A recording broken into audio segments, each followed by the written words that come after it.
Good evening. We'll call the regularly scheduled Mandan Park District Board meeting to order. Today is January 12th, 2026 at 5:30 at the City Hall. Any additions or deletions to the agenda? None. Okay, at this time, we'll open up our public communication from visitors.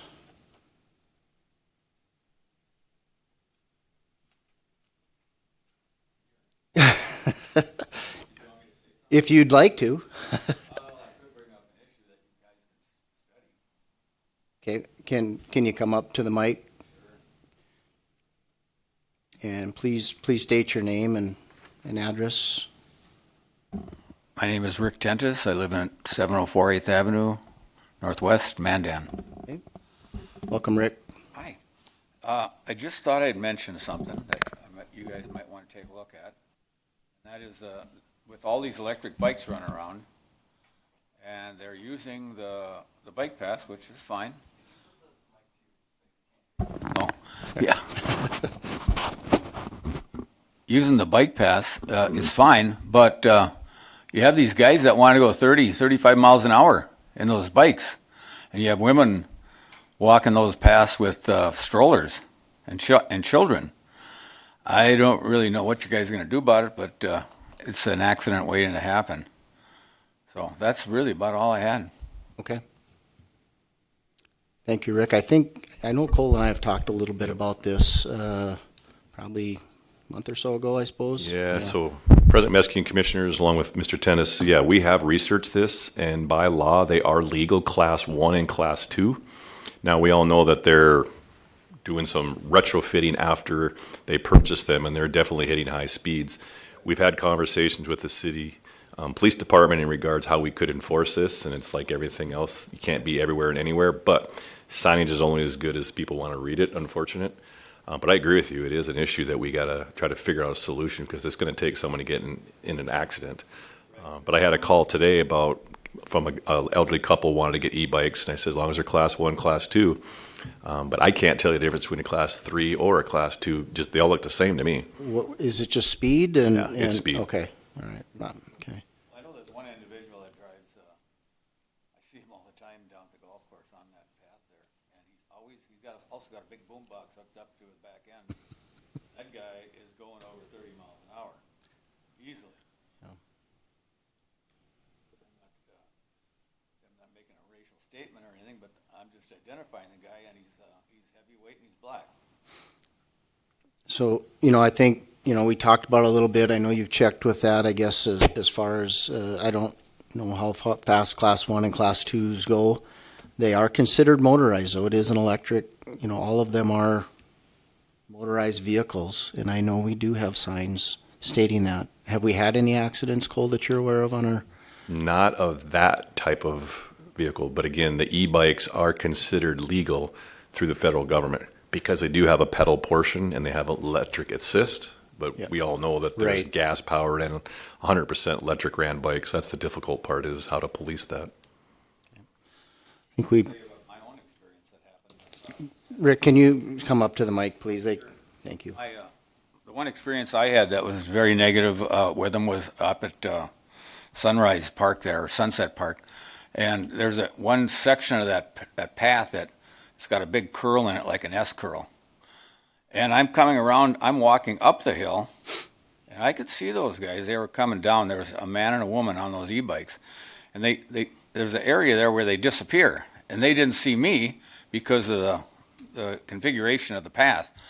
They were unable to see me. And I didn't really notice how fast he was going. But that guy came around that curve, and he didn't know I was there. And he saw me, and he just had to lock him up in order not to hit us. That was the only way he didn't hit us. And that's my experience with it, and it wasn't good. Okay.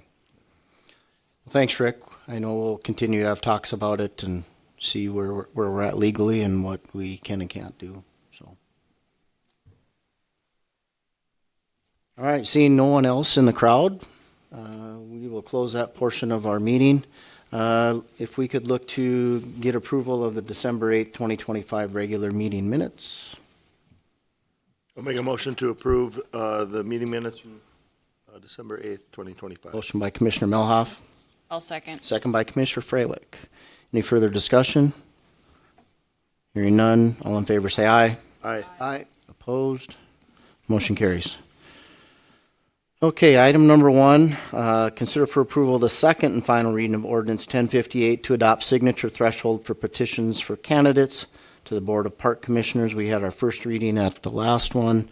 Nothing has changed with that ordinance that we reviewed last time.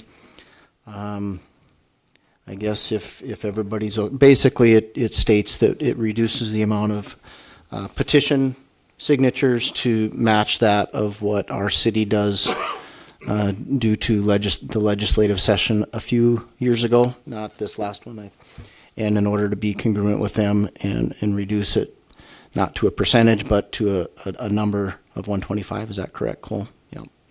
Okay, so if we don't have anything, any further considerations or changes to it, if a motion to pass that would put that into effect after this second reading. I would move to approve adopting ordinance 1058 to adopt the same signature requirements of 125 for nominating petitions for candidates to the Park Board Commissioners. Okay, motion by Commissioner Scott, I'll second. second by Commissioner Freilich. Any further discussion? Okay, hearing none, just one comment. There is a deadline to file, I believe now. A deadline to, with your intent to run, statement of interest. Okay, so that's something that came out of the last legislative session, I believe, so. All right, so we have a motion and a second. Hearing no other discussion. All in favor, say aye. Aye. Aye. Opposed, same sign. Okay, motion carries. Moving on to item 2, presentation of construction costs and timeline for Diamonds 11 and 12 with approval to advertise to bid for our youth baseball fields. As I stated, Mr. Krogstad not able to make it. He had a conflict, so he reached out this afternoon, so I'll just kind of give a quick overview. As you know, we're doing Diamonds 11 and 12. 2 years ago, we did Diamonds 9 and 10.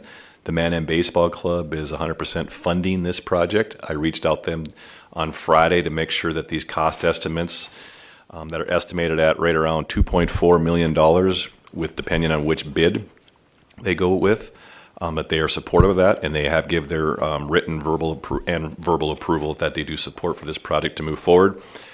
Quick summary is we'll go to advertise on the 15th of January, advertise until February 11th. We would open bids on February 11th at 1 o'clock, and then come before the park board at our March 9th meeting for final approval, pending all the reviews of the specs and also baseball club with their agreement. I believe we've had the agreement that Attorney Ruff drafted with the baseball club sent to them. They have not signed it yet, but they will sign that once we know it is final, so that we make, in March, we will have a dual. We'll have the agreement to move the bid forward and the agreement for the funding for payment of that. Should we sign the agreement first, Right. probably? Correct. Matter, okay. Okay, I guess we need a motion for this project to proceed.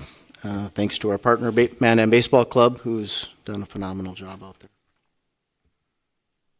I'll make a motion to approve the advertising of construction for Diamond 11 and 12. Motion by Commissioner Melhoff, Second. second by Commissioner Scott. Any further discussion? Okay, hearing none, all in favor say aye. Aye. Aye. Opposed? All right, motion carries. Item number 3, consider for approval the designation of depositories. Cole, you want to? Yep, President Meski and Commissioners, on even years, we are required to demonstrate to the board all of our banking institutions that we use for our deposits. As you see them listed, Starion, Dakota Community Bank, BNC, First International, and Bravera are who we have listed there. So we would just need a motion to support those designated depositories for the district. There are current ones as well, correct?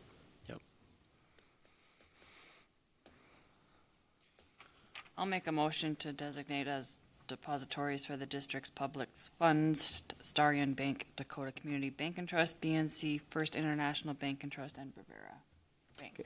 Okay, motion by Commissioner Freilich, I'll second. second by Commissioner Melhoff. Any further discussion? Okay, all in favor signify by saying aye. Aye. Aye. Opposed? Okay, motion carries. And then we had a few bills to pay, so if we can get a motion to pay them. I'll authorize payment of the monthly bills. Okay, Second. Motion by Commissioner Freilich, second by Commissioner Scott. Further discussion? All in favor say aye. Aye. Aye. Opposed? Okay, motion carries. Commissioner and staff reports. Gold, do you have anything to add? Nothing more? Okay. Attorney Ruff, do you have any updates for us? Yes, I spoke with Attorney Laird on Thursday, and I brought up with him the question of whether they would be willing to, since we're having difficulty finding a mediator, if they would be willing to waive mediation if we can't get it resolved. He was going to approach that subject with him. He thought they might. And then Friday, I got a call from, we had been having difficulty communicating. Former U.S. Magistrate Judge Karen Klein does mediation, and we spoke on Friday, and I explained the scenario to her, and she would be willing to do the mediation if we needed to. She did send me an email later in the day, which I've not been able to circulate yet. I did forward it to Attorney Laird, however. It's got her calendar with available dates on it, so he's aware, and he's agreed that she could be the mediator as well. And I will circulate that so you can look for available dates on that as well.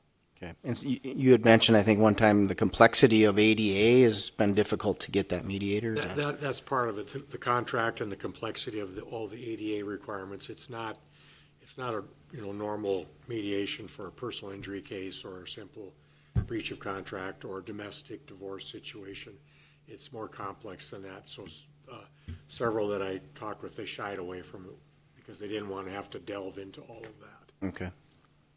Okay, thank you. I've got nothing. Commissioner Freilich, Commissioner Melhoff. Shout out Dave Dobier, staff up at Starion. They were able to retrieve a girl's phone who fell down the elevator shaft, so. Can't be without that phone. Well, good. Commissioner Scott? I've got nothing to add. All right. Okay, with that, future meeting date. Our next, actually only one that's on here, next regular board meeting will be held here February 12th, 2026 at 5:30. And can we entertain a motion to adjourn? So moved. Motion by Commissioner Melhoff, Second. second by Commissioner Scott. Further discussion? All in favor say aye. Aye. Aye. Meeting adjourned.